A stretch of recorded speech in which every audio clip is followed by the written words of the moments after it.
Hi hello నమస్తే బాగున్నారా అందరూ? శ్రీదేవి స్టార్ కిచెన్కి స్వాగతం. రోజు రొయ్యలు గోంగూర చూపిస్తానండి మీకు. రొయ్యలు గోంగూర ఆల్రెడీ నేను ఒకటి చేసున్నాను, వీడియో వస్తుంది. తర్వాత అదే పేస్ట్ కొంచెం ఉంచానన్నమాట, మీకు రొయ్యలు గోంగూర చూపిద్దామని. వీడియోలోకి వెళ్ళిపోదాం. ఏమేమి కావాలో చూపించేస్తా. 1 కేజీ రొయ్యలండి ఇవి. 1 కేజీ రొయ్యలు, గోంగూర పేస్ట్ ఉడకబెట్టి పేస్ట్ చేసుకున్నది, 1 టమాటా, ఇవి స్ప్రింగ్ ఆనియన్స్ ఉల్లిపాయలు అండి, చిన్న ఉల్లిపాయలు స్ప్రింగ్ ఆనియన్స్ తీసి ఉంచాను. తర్వాత కొత్తిమీర, ఎండుమిర్చి, పోపు గింజలు, ఉప్పు, పసుపు, మసాలా కారం అండి. నేను ఇందులో ఏ అల్లం వెల్లుల్లి పేస్ట్ ఏమీ వేయట్లేదు, ఓన్లీ నేను మసాలా కారం వేసి చేస్తున్నాను అనమాట. ఏ మసాలా లేదు, ఓన్లీ అందులోనే ఉన్నాయి మసాలా. ఆ కారం నా ఛానల్లో ఉంది చూడండి, అదే వేసి చేస్తున్నాను ఈరోజు రొయ్యలు గోంగూర.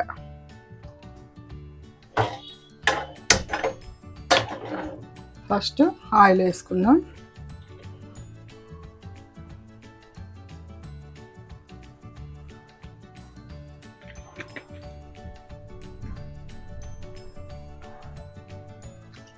ఎండుమిర్చి వేసుకుందాం. కాయలు వేసేస్తున్నాను అనమాట, ఆ పులుపు అది లోపలికి వెళ్తే చక్కగా. అలాగే పోపు దినుసులు, మినప్పప్పు, ఆవాలు, జీలకర్ర.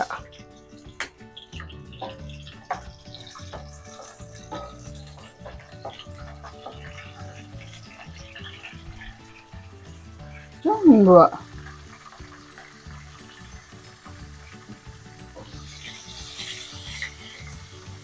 వేగాక మనము ఆనియన్స్, కరివేపాకు, పచ్చిమిర్చి, ఒక 4 పచ్చిమిర్చి తీసుకున్నానండి.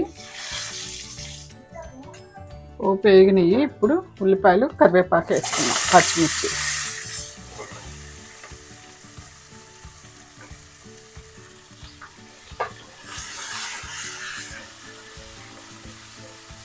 ఇందులోనే సాల్ట్ కూడా వేసుకుందాం, కొంచెం తొందరగా వేగి ఉల్లిపాయలు.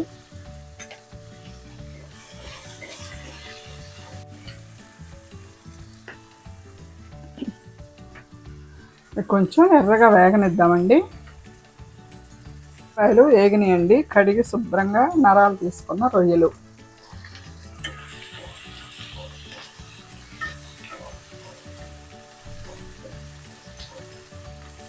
ఈ 1 కేజీ రొయ్యలకి ఒక పెద్ద గుప్పెడుతో గుప్పెడు గోంగూర ఉడకపెట్టి పెట్టుకున్నానండి. ఇలా సరిపోతుంది వాటికి. ఇప్పుడు ఇందులోనే టమాటా కూడా వేసేద్దాం. టమాటా వేసేసాను. పసుపు కూడా వేసేద్దామండి. ఇప్పుడు ఇవన్నీ కలబెట్టి మూత పెట్టి మగ్గనిద్దాం రొయ్యలు. దీన్నేమో చూద్దామండి. ఇదిగోండి, ఆయిల్ కూడా పైకి వచ్చింది, రొయ్యలు బాగా వేగిపోయినాయి అన్నమాట.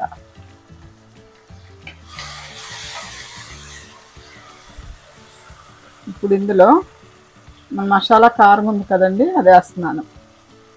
1/2 కేజీకి ఒక పెద్ద స్పూన్ సరిపోతుందండి. అంటే మనం గోంగూర వేస్తాం కదా, గోంగూర వేస్తే కొంచెం కారం ఎక్కువే కావాలి.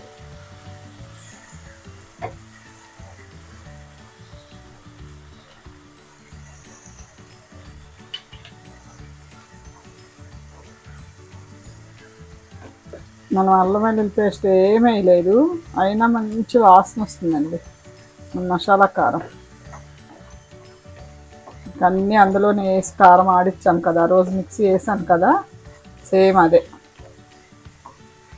కారంతో కొంచెం వేగనిద్దాము. 2 మినిట్స్. ఆల్రెడీ ఆయిల్ పైకి వచ్చేస్తుంది చూడండి.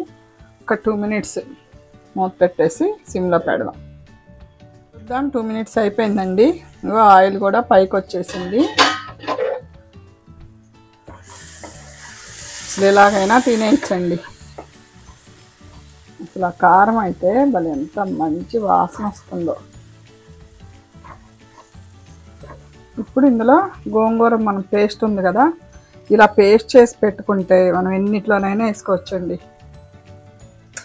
అంతా కూడా వేయట్లేదు నేను.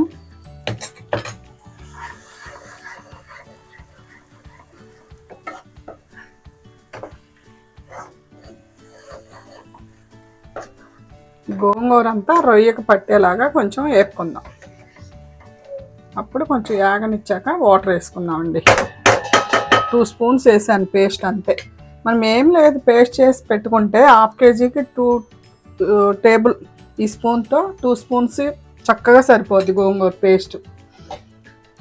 అలా పేస్ట్ చేసి ఫ్రిడ్జ్లో పెట్టేసుకోవచ్చు, మనం ఎన్ని రోజులైనా ఉంటుంది. చూద్దామండి ఒకసారి. ఇదిగో ఆయిల్ పైకి వచ్చింది అంటే గోంగూర మనకి వేగిపోయింది అన్నమాట. ఇంకంతకంటే పట్టదండి, కరెక్ట్గా సరిపోద్ది 2 స్పూన్స్. మనం ఏం చేయాలంటే గోంగూర పేస్ట్ చేసుకుంటాం కదా, పేస్ట్ చేసుకునేటప్పుడే కొంచెం చింతపండు వేసి పేస్ట్ చేసుకున్నాం అనుకోండి, పులుపు కరెక్ట్గా సరిపోద్ది. దేంట్లో వేసుకున్నా, పప్పులో వేసుకున్నా, దేంట్లో వేసుకున్నా పులుపు కొంచెం ఎక్కువ వేసుకోకూడదు. కట్టకి ఒక 2 కట్టల గోంగూర అనుకోండి, ఒక నిమ్మకాయ సైజు అంతా, చిన్న నిమ్మకాయ సైజు అంతా చింతపండు దాంతోపాటు ఉడకపెట్టేసి మిక్సీ వేసేసి పెట్టేసుకోవాలి పేస్ట్. చికెన్ పచ్చడి పెట్టుకోవచ్చు, చికెన్ గోంగూర వండుకోవచ్చు.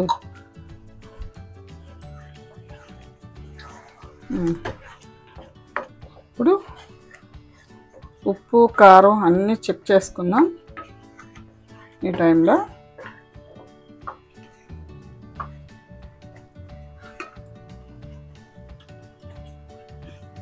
ఉప్పు చాలలేదండి, ఇంకా చూసుకొని వేసుకోవటమేనండి. కారం సరిపోయింది, మనం మసాలా కారం వేసాం కదా.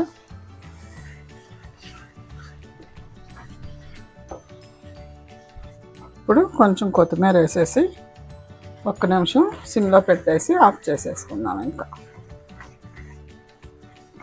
వాటర్ వేసాం కదా, ఆ వాటర్ కొంచెం ఉడకనిద్దాం. సిమ్లో పెట్టేస్తున్నాను. అయిపోయిందండి, ఇంకా అదిగోండి ఆయిల్ కూడా పైకి వచ్చేసింది. ఇంకా ఇదిగో ఆయిల్ ఇలా వచ్చేసిందంటే ఇంక మన కర్రీ అయిపోయినట్టే.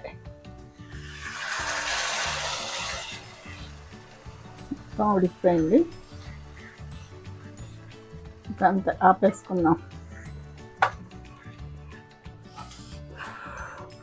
డిష్లో తీసేసుకుందాం.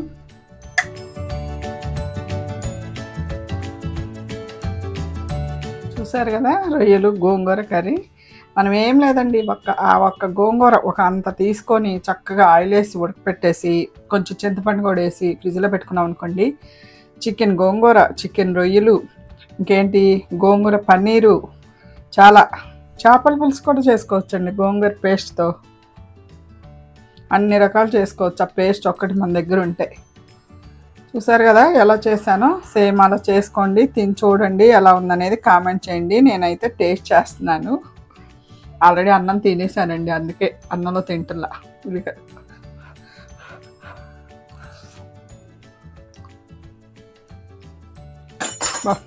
పుల్ల పుల్లగా కారం కారంగా భలే ఉందండి అసలు. నోటికి సేమ్ నేను ఎలా చేశానో అలా సింపుల్గా 10 మినిట్స్లో అయిపోయిందండి. మనకు అన్నీ రెడీగా ఉంటే 10 మినిట్స్లో కర్రీ అయిపోద్ది అనమాట. చూసారా, ఈ వీడియో మీకు నచ్చితే లైక్ చేయండి, షేర్ చేయండి, సబ్స్క్రైబ్ చేసుకోండి. ఉంటానండి.